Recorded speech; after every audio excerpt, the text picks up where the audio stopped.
Thanks, Angela, for such a wonderful prayer. Welcome, everyone. Today, I'm going to be presenting about the unforgiving servant. Can you guys hear me? We can. You can hear me. All right. So today, we're going to be looking through the book of Matthew 18, and it talks about forgiveness. Pretty much the whole story is about forgiveness, and we're going to be studying through the story and seeing what happened throughout this story. So as they say, there's no better way to explain a story than to tell it as it is. We're basically going to go through exactly what happened through the story, and we're going to discuss what we learned. So moving on to the next slide. I would like to request a few people to help me with these verses below. Ephesians 4, verse 31 to 32, Luke 23, verse 34, and Matthew 18, verse 21 to 22.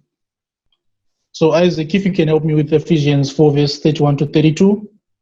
And Angela, can you please help me with Luke 23, verse 34? And who's this? Nyachena. Can you please help me with Matthew 18, verse 21 to 22? So basically, like I said, we're going to learn about forgiveness today, and we need to understand what is forgiveness, why should we forgive, how does forgiveness help us, when must we forgive, and how often can we, and how often should we forgive. So if there's anyone who has opened one of these verses, you can go ahead and read. While still waiting for someone, the first verse, Matthew 6, verse 12, it's saying, why should we forgive? And if we read through Matthew 6, verse 12, it explains why we should forgive. Basically, it tells us as Christians why we should forgive. And all of us, we all know the Lord's Prayer. In the Lord's Prayer, we say, forgive us as we forgive others. And that's the first reason why we should forgive as humans, as Christians. We forgive because we want to be forgiven. And not necessarily because we want to be forgiven, but we are always sinning. Humans are always sinning. Christians are always sinning. We are not perfect. And we always want God's mercy to be above us each and every time. We can never do everything perfectly. And we need God to always be forgiving us. That's why you also should also learn to forgive others. Has anyone opened one of the verses? You said Matthew what? 18. Yes, Matthew 18, verse 21 to 22. Verse 21. Yes. Then, And this is how then often came should we Peter to forgive? him and said, Lord, how often? Yeah. Then Peter came to him and said, Lord, how often shall my brother sin against me and I forgive him? Till 7 times. Jesus said unto him, I say unto thee, until 7 times, but until 70 times 7. Therefore is the kingdom of heaven likened unto a certain king, which would take account of his servants. You can stop there. 22. Up to 22. Okay, sure. Okay, thank you so much. So here, one of the disciples was asking Jesus, how often are we supposed to forgive? And he was explaining that we should forgive as much as possible. That's basically what Jesus said. Did anyone find the other verses? Yes, Luke 23, verse 34. Then Jesus said, Father, forgive them, for they do not know what they do. And they divided his garments and cast lots. Thank you for reading. This is saying, the question here is, when must we forgive? And when we read through the book of Luke, it's It's telling us about how Jesus requested God to forgive people that were sinning against him, how Jesus was requesting God to forgive those who had wronged him. So basically, we have to follow Jesus, and we must forgive people no matter what they do against us. We must forgive people. It doesn't matter how big what they have done against us is, or what they did, but we should always look through what people do to us, and we should follow Jesus and be able to forgive them for each and everything they have done. So we can say that we must forgive every time. Okay. The last verse. Do we have the last verse? Ephesians. Ephesians 4, verse 31 to 32. The King James Version. Let all bitterness, wrath, anger, clamor, and evil speaking be put away from you with all malicious.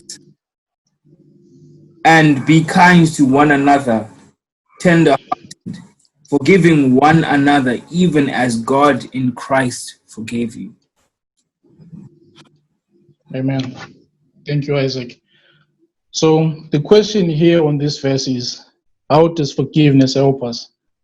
And you see at the beginning of this verse, it says, get rid of all bitterness, rage, and anger.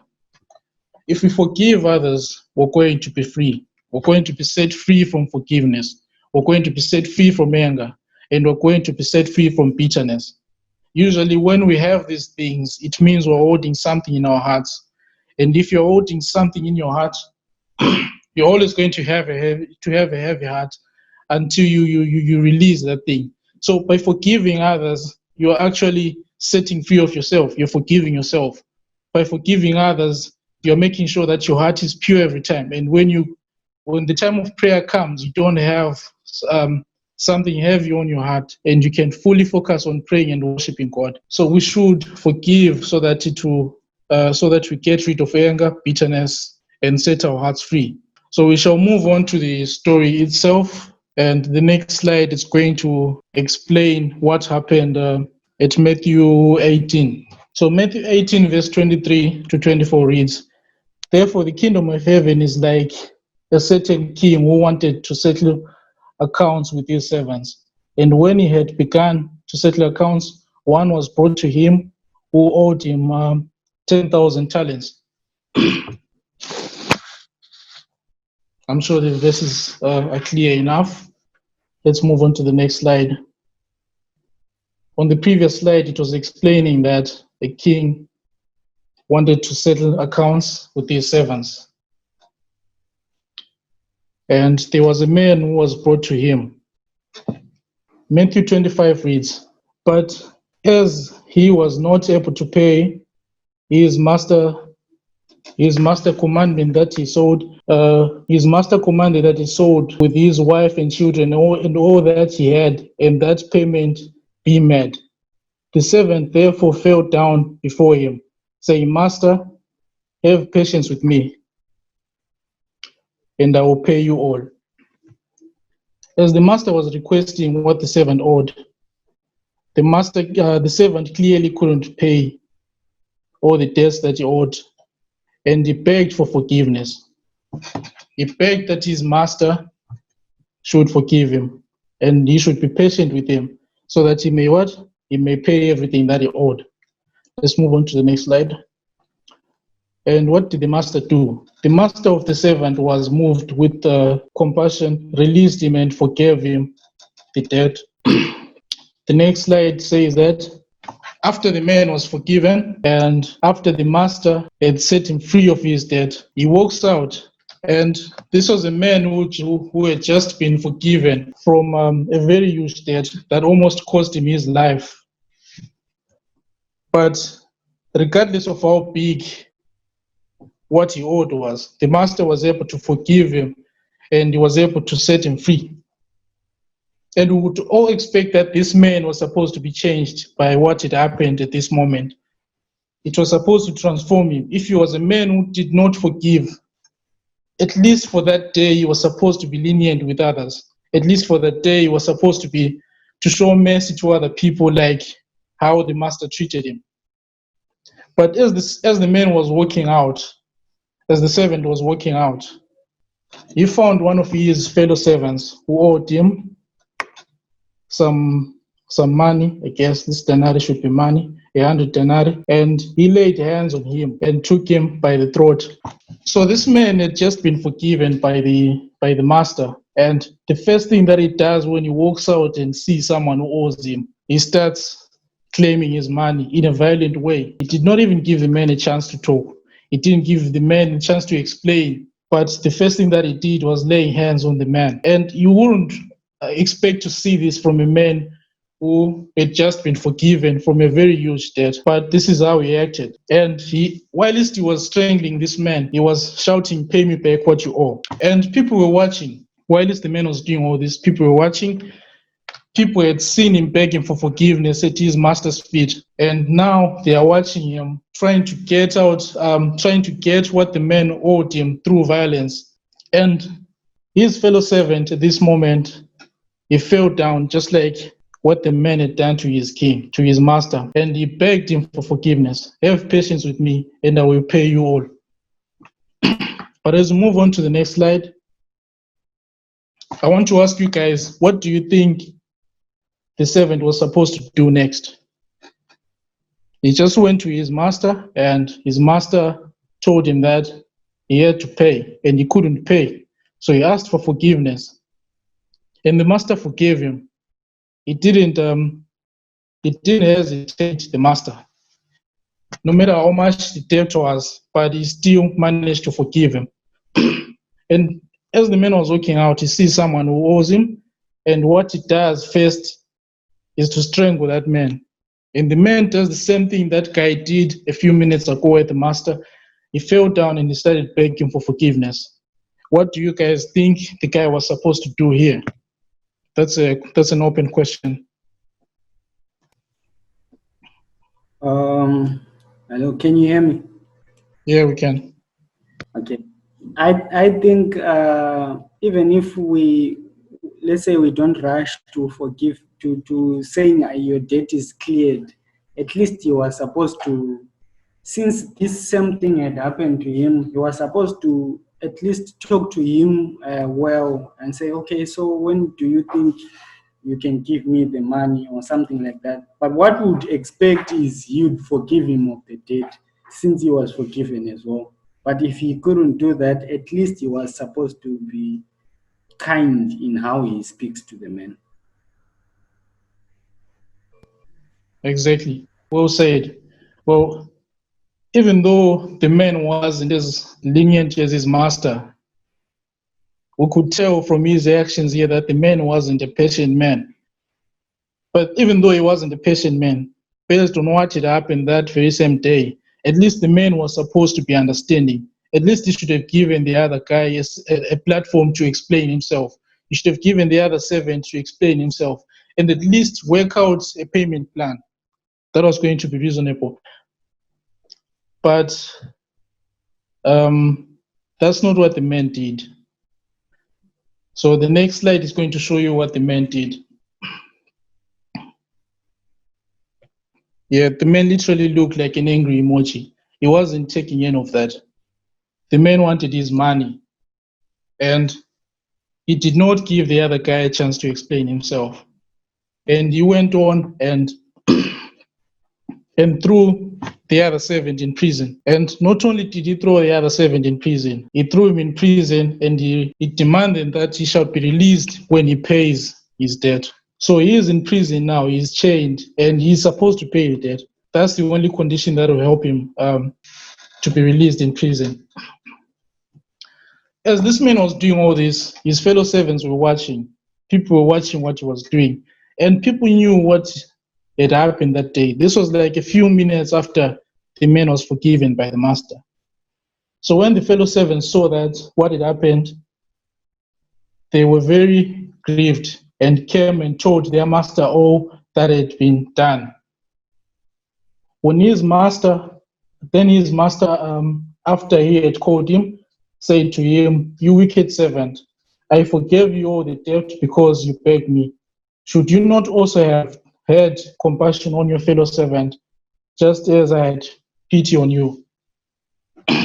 So clearly the master wasn't happy. And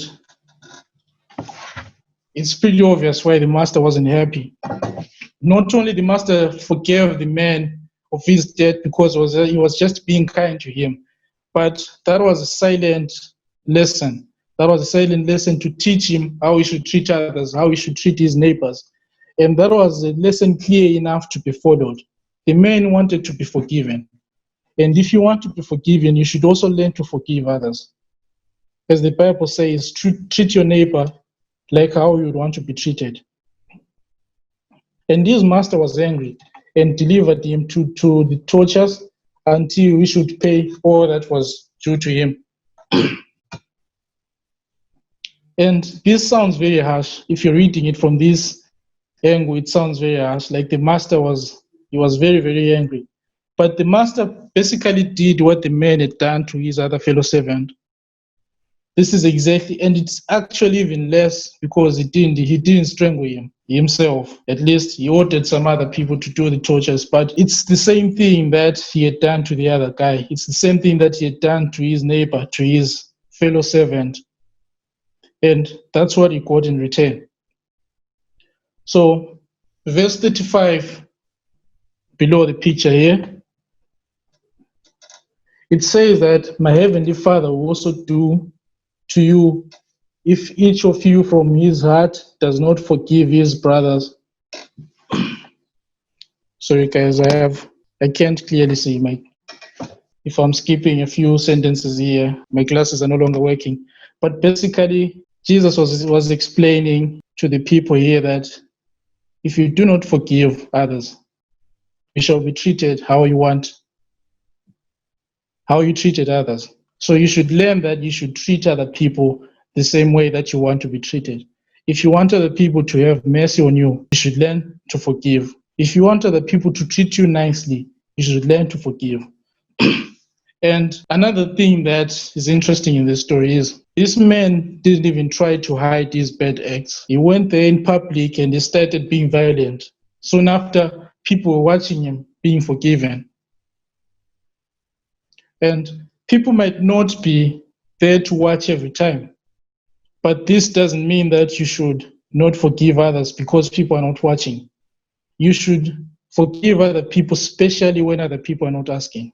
I mean, you should learn to make peace with yourself and be able to forgive others without having to confront them. So what did we learn from this story? As for me, I learned that I should always forgive. I'm sorry for the typo there. And we should treat others like how we want them to treat us. We should also never get tired of being kind, which means we should never get tired of forgiving other people. You should never say, I've forgiven you 3 times. The fourth time I'm going to strangle you. No, that's not how it works. If you decide to forgive, like Jesus said, 70 times 7, that's how much you should forgive. So this is an open question again. I just told you guys what I learned on the previous slide. So what did you guys learn from this story? Hello everyone. Yes, go ahead. Okay. I think the lesson is very explicit, like to every single person. However, when I thought about it, I was wondering, why would someone not forgive someone when they have been forgiven? And I tried to resonate it with ourselves. I think when there's a famous hip hop artist who says God forgives, but I don't. And the ideology behind that is God can afford to forgive. but I can't. In the sense that if I have, when you look at it, if this man was so rich that he could just say, okay, fine, it's okay, you don't need to pay me back. But then now, for someone who doesn't have money and someone owes you money, you feel as if you need it. But the ideology now is not about you affording the forgiveness, but it is the humility that you learn now. From it's easy to forgive someone when you can, but when you can't now, that's where it makes a difference. Where this is where the guy who was poor was supposed to also forgive someone who's poor.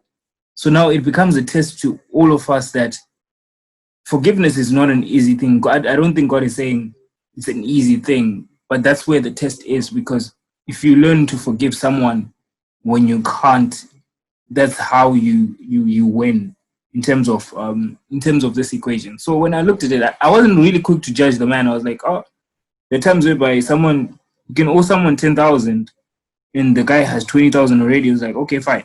But what happens if you don't have money and someone owes you money? So the ideology is forgiveness is not easy. That's the point.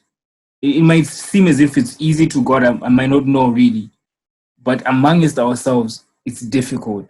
But I think that's where you have to trust God when God says, still with that regard, you still need to forgive.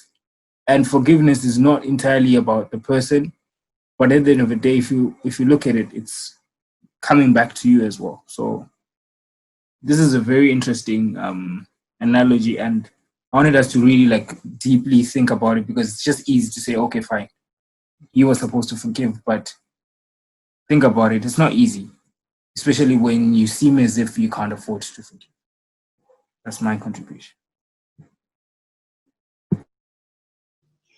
Okay, thank you, Isaac. So that's a really interesting point.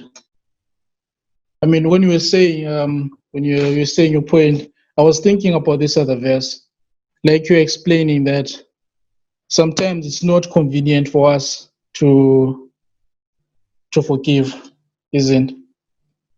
But when it comes to this issue, particularly this issue of this guy, this servant who was poor, and another servant who owed him as well, I was thinking about Psalm 37, verse 21. We're going to read that verse shortly. So I think as Christians, we'll find everything that we need in the Bible, and we'll find basically the Bible is like a manual, and it guides us on how we're supposed to act on each situation. And here on this story, we're particularly looking at someone who was being owed money, isn't? And logically speaking, you have to understand the position of the person who is owing you money.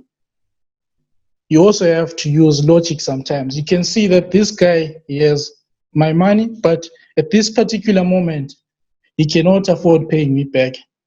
Violence is not going to solve that problem. And you being angry and shouting at that person is not going to solve that problem. But at a situation like that, I guess that's when we are required to forgive. But sometimes you could also see that this person can clearly afford paying me back. This person can clearly afford giving me my money. And if you approach them and ask them nicely, I guess they will also cooperate, isn't? And the verse that I was talking about is Psalm 37, verse 21. It's particularly talking about the people who borrow. As it reads here, the wicked borrow and do not repay. So also on the other hand, when you borrow someone's money, you shouldn't borrow money expecting to be forgiven. As a Christian, you should borrow money expecting to pay that person back, isn't? And as the person who borrowed money, you should also understand that when it comes to a point where that person cannot pay you back your money, that's when forgiveness comes in. That's when you should try to forgive that person without being violent or anything, isn't? So I think it's a two-way situation here.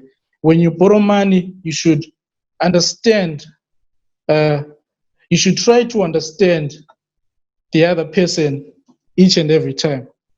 And when you see that this person cannot afford paying me back now, you should resort to forgiveness and forgetting. They say forgive and forget. But if you can clearly see that this person can afford paying me, the Bible even says that if you borrow someone's money, you should be able to pay back. The wicked only borrows and they don't pay. So you can talk to that person nicely and understand each other. And if you don't understand each other, you should always learn to forgive. So that's my take on. I don't know if we're on the same page, Isaac, but that's my take on this issue. There's a hand here. Yes, Nyachen. Yeah, okay, like from the parable, we also learn that uh, if I can sin against someone, certainly there's someone who can sin against me. Therefore, I mustn't term anyone as if I can sin against someone, there's someone who can sin against me. I mustn't term someone as if they are worse sinners than me, since I can also sin against someone and them can also sin against me. That's how I took it. Okay, thank you for that point. That's interesting as well. No one is a bigger sinner. We're all sinners. And we should learn to forgive each other. Yeah, I have another comment. Yeah. I think also this is a reminder to us that the fact that when this guy was doing this, there were people watching him who at the end went and told the king what had happened. I think it's another reminder that we are witnessing. We are doing the goy, therefore, whether we want it or not. So even if you say it doesn't work, where people say, me, I'm just going to live my life, I won't interfere, there is always someone who is watching you, maybe not in a creepy way or maybe not watching you to go and tell someone, but there is the fact that these were watching means even you never know. There may be someone who is learning from you, from what you are doing, not what you are saying. From how you walk, from how you do whatever business you are doing. So I think it's another lesson that let's be on the right thing every time, because there is someone who is following your footsteps or who is watching you and learning from you or deducing a conclusion based to what he or she is seeing from you.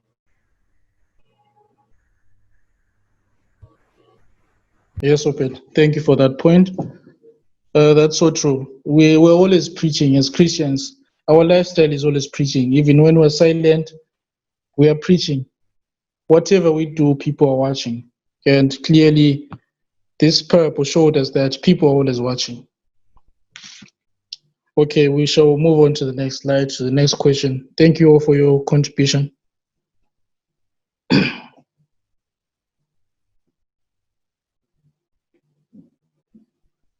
So the last question, guys, how does forgiving others help us as Christians?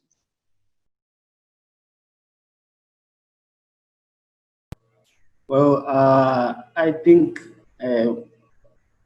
so that we can be forgiven, since the Lord's Prayer says, forgive us our trespasses as we forgive those who trespass against us. So forgiving is pretty much something that we cannot afford to leave behind. We should forgive because it helps us to be forgiven as well.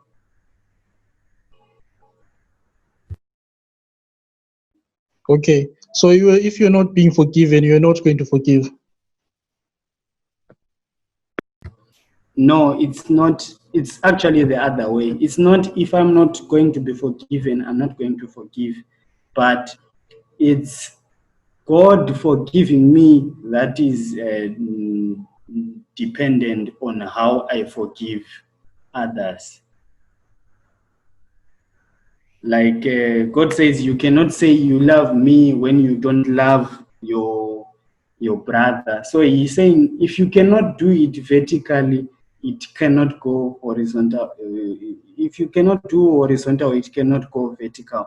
So God is basically saying, if you say you love me, but you do not love someone you have there, you are lying. So we are not on the same page. So you first forgive the person that you have there, and then God, you can ask for forgiveness from God. Okay, thank you, Obed. Is there anyone who has a contribution? Can I come in just for a bit? All right, go ahead.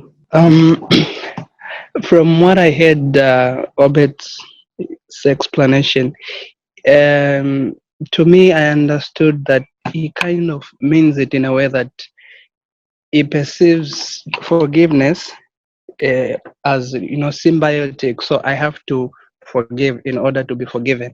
So he forgives more of the people that wrong him, right? So that he also is forgiven more. That's kind of how I interpreted how he was saying.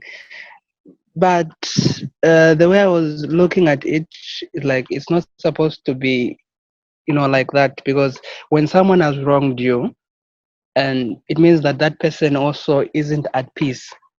So if you are able to forgive that person, because you are pitying them, because you are seeing that their situation, they're not in their free state of mind.